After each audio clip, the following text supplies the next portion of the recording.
Vanessa Hamilton.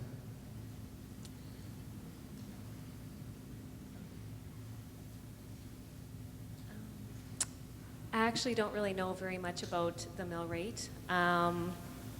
I can't answer at this time, sorry. Okay. Patrick Pulak.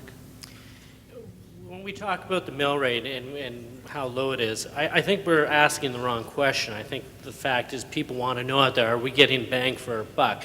Is the efficiencies there? I know when I do budgeting in my workplace, we're looking at, is it worth the amount of money for each dollar that we spend? And that's what people want to know. As long as if we do have to increase the mill rate, the question is, people want to know, is it being spent wisely?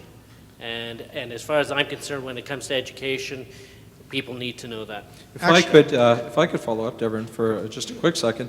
Are you suggesting then that you would be prepared to introduce programming so that we could do benchmarking, we could discuss quality and outcomes? No, I was talking strictly from a budgetary point of view. When we talk about efficiencies, perhaps there's areas that we can save money by becoming more efficient, not necessarily from a programming point of view. Of course, I do stress on the education component of it, and I think when we go to spend on those types of programs, people need to know what are the benefits of it and are we getting that bang for our buck. People are okay with tax increases as long as we can justify it. I think you're missing my point. I just want to interject for the next three panelists. The Teachers Association is the body arguing that our mill rate is too low. They're the body arguing that we can afford to increase our taxes in order to be on par with, say, Winnipeg. And so the question is, do you agree with that? That's for the next. That's for Pat Boslaw. As far as I'm concerned, the idea of the mill rate is one that is really difficult for the school board to handle because we do not set the mill rate, and we all know that when there are the assessments, the mill rate and the assessments go together, and I feel that we have X number of dollars that we have to deal with within budget, and once we have that budget set, then we have to direct the funds towards the children's education, which is our paramount concern. Mr. Crook?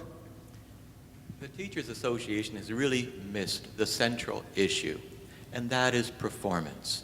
If we can get excellent performance at a lower cost, then by all means I'm in favor of that. But if performance is lacking because there is deficiencies and we need to spend some more money with regards to that, then that is something I would very much support. Wade Windmill.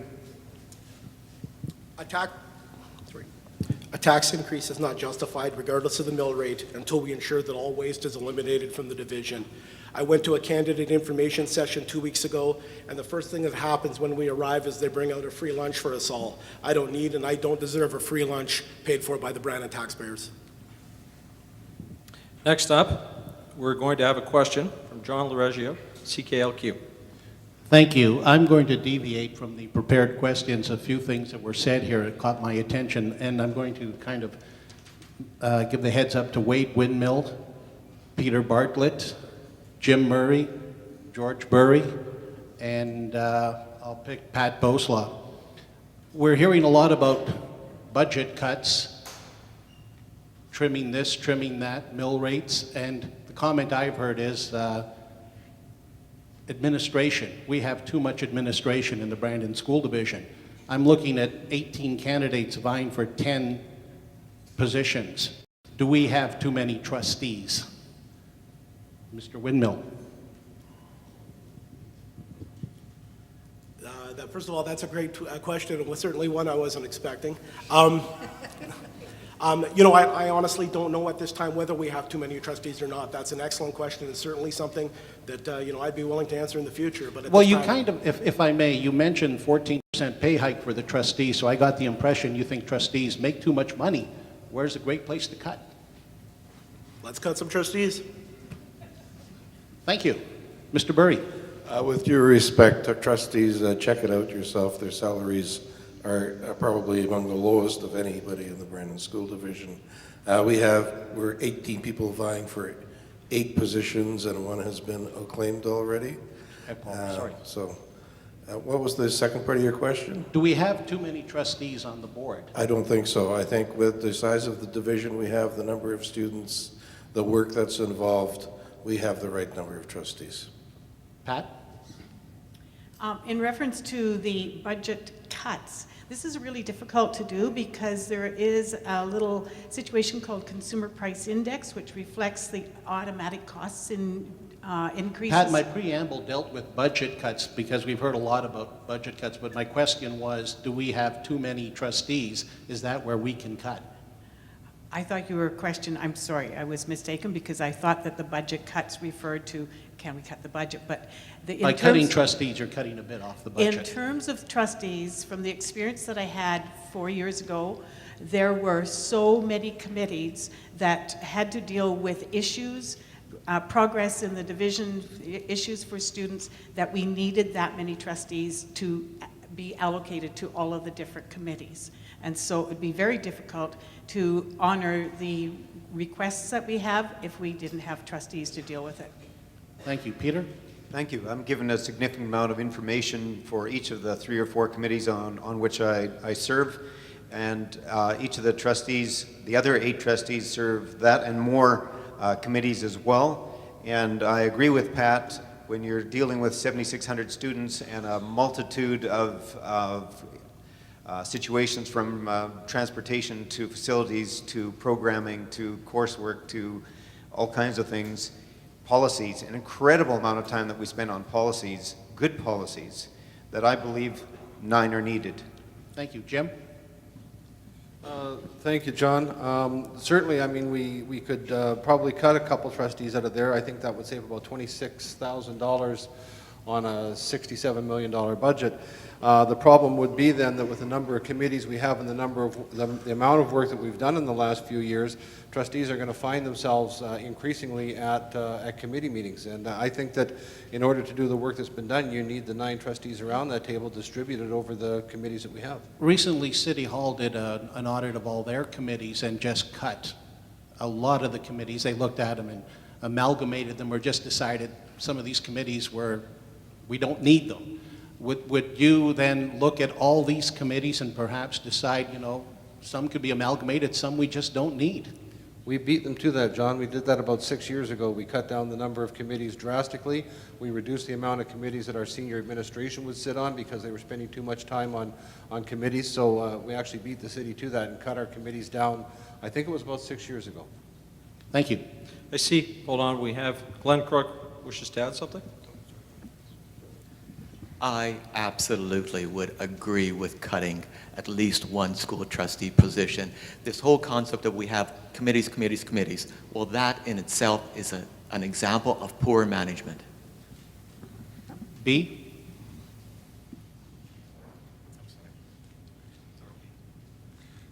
As a trustee for 4 years, I've sat on 7 committees.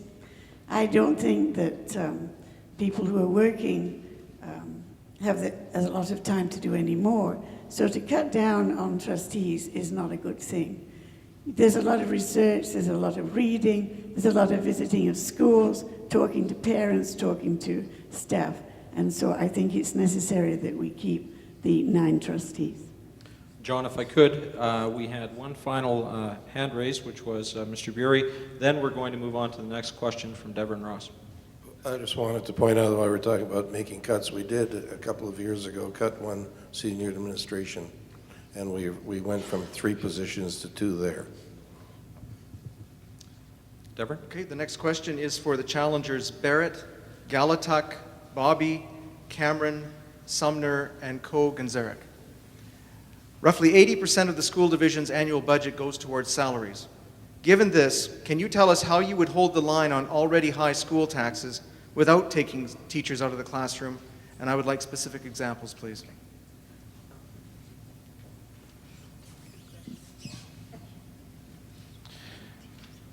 I think we need to look at the overall picture and see if there is, first of all, see if there is, in fact, waste. I'm sure that's been looked at.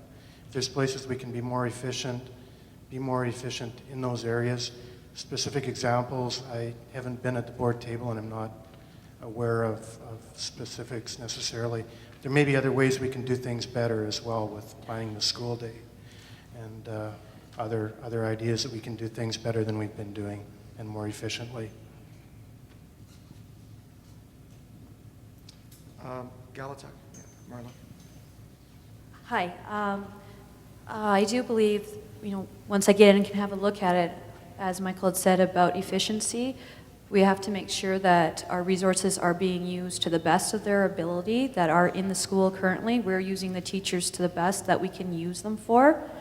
And as well, I believe in perhaps we need to get outreach with volunteers in the school that could help with that as well. Orst Bobby? Yeah, all I keep hearing is cuts, cuts, cuts. That's what the whole problem has been in Brandon here. You want to cut trustees, you want to cut the number of committees there are, and that, people are telling me that's not what they want. They want people, the amount of trustees that are here right now. And they want those people to be on the committees.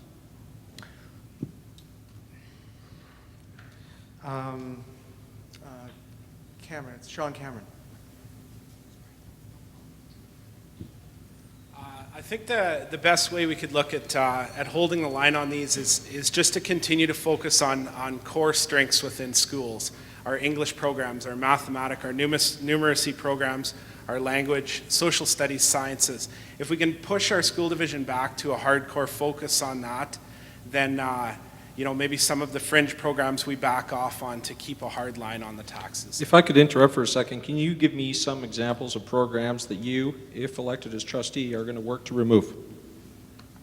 I couldn't give you direct examples for that. I think we do need to go back to a hard focus on the literacy, the numeracy. Just give me a couple. It should be fairly easy. If you want us to go back to a core, I'd like to hear then what you consider non-core. Possibly some of the, I'll go out on a limb here and say, possibly some of the home economics courses, that type of thing, if we back off on courses like that to refocus our strengths. Thank you for being specific. Let me expand on that, Sean. For sure. According to some calculations, we have more than 1,000 empty seats in classrooms throughout the school division. If the provincial government was to lift its policy regarding school closures, what steps would you be willing in order to consider to solve that problem? Would you be willing to close one or more schools? Schools cost money. You have to heat them. You have to have staff. Is that something you would consider, if you could? I don't think at this point, just because we have a growth in numbers, especially with our EAL programs and that type of thing, I don't think it's a great standpoint right now to look at closures of schools. I think if anything, you look at a younger population. The province has given us the mean age or the average age is 37.5 years old. That only means that our students in the division are going to continue to grow as opposed to go back. So I don't think closure is a great way to look at it right now. Kevin?